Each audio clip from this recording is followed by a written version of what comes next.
crap in the bed, wetting your diaper, losing your bowels. There's so many analogies of feces that you can apply to the sewage that has been coming out of Ward Manuel's mouth in the College Football Playoff Committee. And ain't just the Alabama versus SMU controversy. It's coaches within the field calling BS on the whole Ward Manuel and playoff committee debacle this past season. So let's see if we can come in here and maybe clean this up a little bit. Get some toilet paper and wipe up all the mess and all the rage that's going on in college football over this playoff selection committee. Let's talk about it.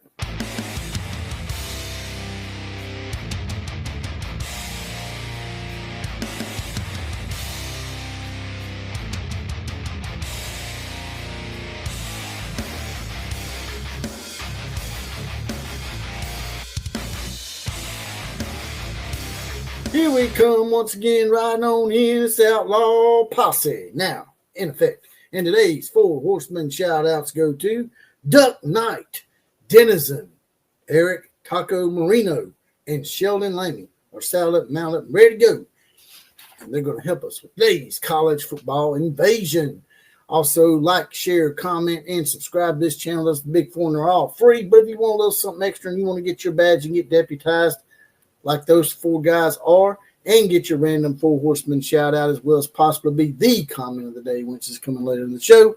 All you got to do is hit that join button over by the subscribe button. It's $2.99 a month, just 75 cents a week. That's just a half a bottle of water for the outlaw. I can also be found on X at OCF Productions. If you have any ideas for the show or even want to be on the show, just hit me up on X and DMs and we'll talk about it. Now, getting right to it here. I'm going to bring something up for y'all real quick. Seems like there's a few people that are pretty upset about this college football playoff committee selection. And we're not just talking about the whole Alabama SMU fiasco, but we will talk about that today a little bit as well. But I'm going to bring something up from Kirby Smart, who's actually a little pissed off about how the playoff committee has this whole thing set up, how they've basically rewarded teams that really don't deserve to be rewarded.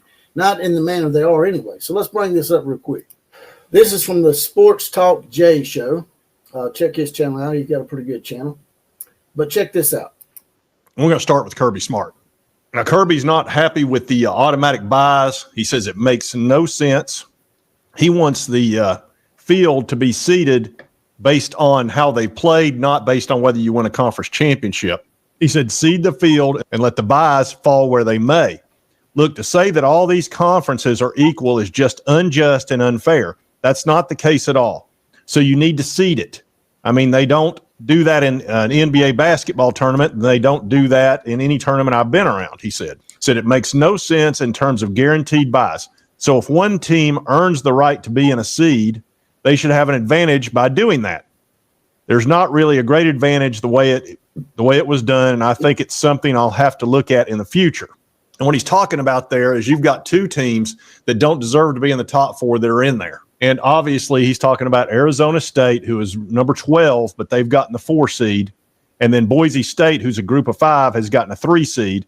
And Georgia's had to go through an entire SEC schedule and have to play Texas to get to number 2. And Oregon had to beat Penn State to get to number 1. So it's really hard to argue that. My thing on this, they're going to have to make changes, and they will. Paul Feinbaum's talked about that. They'll make changes for next year. But that's the whole gist of it right there. As you saw by that bracket, and we'll bring up our own little bracket here in just a second. Matter of fact, I'll bring that up for y'all right now, and we'll discuss this a little further. As you can see here, to expound on what they were talking about, what really stands out to me in this whole thing here is that Oregon gets rewarded for winning the Big Ten championship game by having to play Tennessee and possibly rematch with Ohio State, who almost beat them in Eugene earlier this year.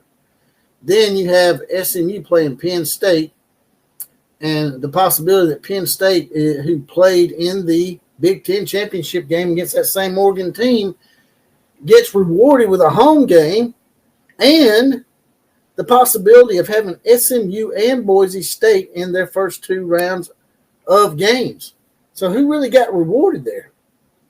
I mean, look at it. Think about it. In Georgia, even Georgia has a small complaint as well. As you can see, they won the SEC championship game. And Georgia's reward is, of course, they get that extra bye week, but they draw Indiana or Notre Dame next. While Texas, who did not win the championship game and got beat by a Georgia team that was crippled, draws Clemson in a home game, and then possibly Arizona State, who's like the 12th seed or like the 12th team in. So these championship games make absolutely no sense at this point. I know they're trying to keep them around for just tradition's sake. They've been around for a while, and the fact that it makes so much money. But if you go ahead and add another playoff game to this mix, if you go to 16 teams, that'll probably make up for that, right? These games make no sense to play. And like I said 2 weeks ago, I said that Georgia and Texas should both sit their starters so they don't get their players injured.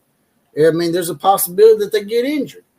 And sure enough, man, I felt like Nostradamus when I saw Carson Beck go down. I said, see, I even mentioned Carson Beck by name as an example. And not only that, but Georgia lost their starting punter. And I was like, you might chuckle about that. That might not sound like a big deal. But if you're deep in your own territory and you're backed up into the end zone, you probably need a good punter to try to flip the field, right? That's a pretty important part of your team, whether people want to admit to it or not. But like Kirby said, they're definitely going to have to make some changes and start reseeding teams. They should be doing that in all sports anyway. It's just like in the NBA and the NCAA basketball tournament. Some of the same stuff happens, and it's not really fair. If you're seeded as the higher seed, you should get the reward of being the highest seed throughout the tournament. That's what you earn in the regular season to have the advantages of being a top seed. So they're going to have to change some stuff, and they can be cutting edge and be ahead of everybody. And college football has shown the ability to be ahead of the curve sometimes, even though we criticize them a lot. They have shown that ability. And so I think they should go to a system where you reseed after the first round. And another novel idea, in my opinion, that a lot of us have talked about off the air, some of the guys that's on my show sometimes, Johnny Johns and me, talked about this the other day. They should go back to the BCS formula. Not saying they go back just two teams, saying they should go back to the BCS formula as how to decide who belongs in the playoffs. Because whether people want to admit it or not, the BCS formula usually got the best two teams. There wasn't really much you could say about it other than, gee, I wished our team hadn't lost a game late in the season. Well, now you ain't got to worry about that. You got 12 teams, and you may go to 14 or 16 at some point as well. But the BCS could definitely choose and pick the 12 and 16, the 12, 14, or 16 teams more accurately and fairly and take the human element out of it. Because if anybody wants to talk about the SEC, they have a bias for the SEC in Alabama in a microcosm. That's horse crap. And let me tell you why. Because who got four teams in the tournament here? The Big Ten. Who's the head of the committee? Ward Manuel.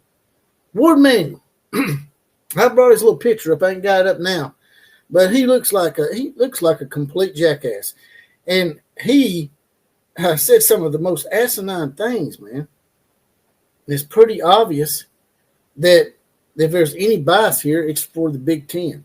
They got four teams in, and they even got Ohio State if they win their game against Tennessee going to the Rose Bowl to play Oregon in an old school, what would be considered an old school Pac-12 versus Big Ten matchup in the Rose Bowl, just to patronize those Rose Bowl jackasses out there. So, yeah. And another thing I want to discuss today before we get up out of here is the SEC possibly seceding from the NCAA. Now, there's been talk that the SEC and the Big Ten may indeed come together and form a super league. But if I'm the SEC, do you really want to trust the Big Ten? I mean, they basically killed the Pac-12, who had been their bed buddy for the latter part of, 70 or 80 years with the Rose Bowl. And they lied to the ACC as well. You can't really trust the Big Ten, in my opinion. So if I'm the SEC, what I would do is I would research and I would, go, it might be 4 or 5 years down the road, but I'd research and decide who I could bring in to make my own Super League. Because people's like, well, it's called the Southeastern Conference. Can you really go outside the footprint of the southern part of the United States? Well, they've sort of already done that with Missouri in a way, right? So, yeah, you could change the acronym. I've said this numerous times. Instead of the Southeastern Conference, it could be the Sports Entertainment Conference because it's sports and it's entertaining. Go out and add a few teams, and I got a little notey note here, old school style, like y'all like it. Never go to an 8-game schedule. That's another thing. They keep trying to say, well, y'all should play 9 games like the rest of us. No, we don't. Y'all got built-in cupcakes within your conference. The SEC plays 1 cupcake a year, and then 2 decent Power 4 teams, and then y'all complain about them playing Mercer at the end of the year when y'all play a cupcake schedule within your conference sometimes, and you have the Mercers yourself early part of the season. Well, y'all play them late and we don't. It don't matter what day you play them. Why does it matter what day you play them? You're still playing a cupcake, regardless if it's in November or in September. So they want us to go to 8. They want us to go from 8 games to 9 games so that we take each other out like we did this year. If anything, we should go to 7 games. We should back off and go to 7 conference games, man. And all this thing about the SEC scheduling cupcakes, well, we only schedule cupcakes as much as y'all do. And just an example, Alabama, for example, in the past has played Wisconsin, USC, Miami, Texas when they were in the Big 12. We played them in a non-conference game. Michigan. We got future games scheduled against Ohio State, West Virginia, Notre Dame, Boston College. Those games are going to start going away because we're not going to beat ourselves up and play these games if strength of schedule doesn't matter. And obviously strength of schedule didn't matter. Ward Manuel's like, he pursed his lips like this. He's like, yeah, we took that into account. No, you didn't. If you took it into account, then we wouldn't have the issues we're having today. So instead of Alabama playing someone like, I don't know, Mercer, and then playing Florida State and Wisconsin like they're doing this year, yeah, I know Florida State had a bad year, but normally these games are scheduled 7 or 8 years out. So the intent was there to play a tough schedule. So instead of scheduling games like that, then we should just add another Mercer. Instead of playing Mercer, play Mercer and Chattanooga and drop Wisconsin and just play maybe just the one tough game. But Indiana didn't play any tough non-conference games. They played in the likes of Western Illinois and stuff. And then they played, who else was it? Eastern Washington or something, man. They were playing a bunch of cupcakes for their non-conference schedule. And then they also had these non-conference or these actual conference schedules within the Big Ten staggered in such a way that it was pretty smart on their part that a lot of the big boys didn't beat up on each other. So if the SEC were to secede, you're like, well, what teams would they add? Would they stay at 16? That's not enough really to have considered a real champion. You're right. We'd probably add 8 to 10 at first, in my opinion, and then eventually down the road expand to maybe 32 and be like the NFL light in a way. But since they want to do things the way they're doing them, they're sort of forcing our hand a little bit, right? Like I said, you don't have to say that we're called the Southeastern Conference. We can't really expand outside this footprint because we could just change the acronym to the Sports Entertainment Conference, like I mentioned earlier, and we could add teams like West Virginia, Clemson, Miami, FSU. All 3 of those teams won't have the ACC. So if y'all say, oh no, they've made up, they love each other again. No. If the SEC come calling, Clemson, Florida State, Miami would leave. So those are the first 4 I'd go after. It'd be West Virginia, Clemson, Florida State, Miami. Then I would add Kansas because of basketball. Great basketball tradition. We got way too many football powers in this conference already. Somebody's going to have to lose, and somebody's going to slip. It's already starting. But Kansas would be a great addition for basketball. Then this may not work, but I would take a run at them anyway because they are sort of more like the SEC than they are the Big Ten. I would take a run at Nebraska and try to get them into the SEC. Then I would go after Pittsburgh as well to get in the Pennsylvania market, which is a big market for the Big Ten. Then I do the unthinkable in the Big Ten's eyes. I would take a run at Notre Dame because Notre Dame would be a poking eye for the Big Ten. If the SEC took Notre Dame off of them, that'd be a poking eye. And once again, we're no longer going by geographical footprints. So Notre Dame and Pitt would be great additions. You get the Pennsylvania market, then you get the Notre Dame market. And, you know, Catholicism is the biggest religion in the world, and even religious people love college football, right? Then I would go out west and I would get Colorado and Utah because Colorado has a big market in Denver and Utah with Salt Lake City. That would be the first 10 I would go after. And then after that, just along the way, poach teams that seem like they are deserving of a membership into what we would consider and what most people would consider real college football.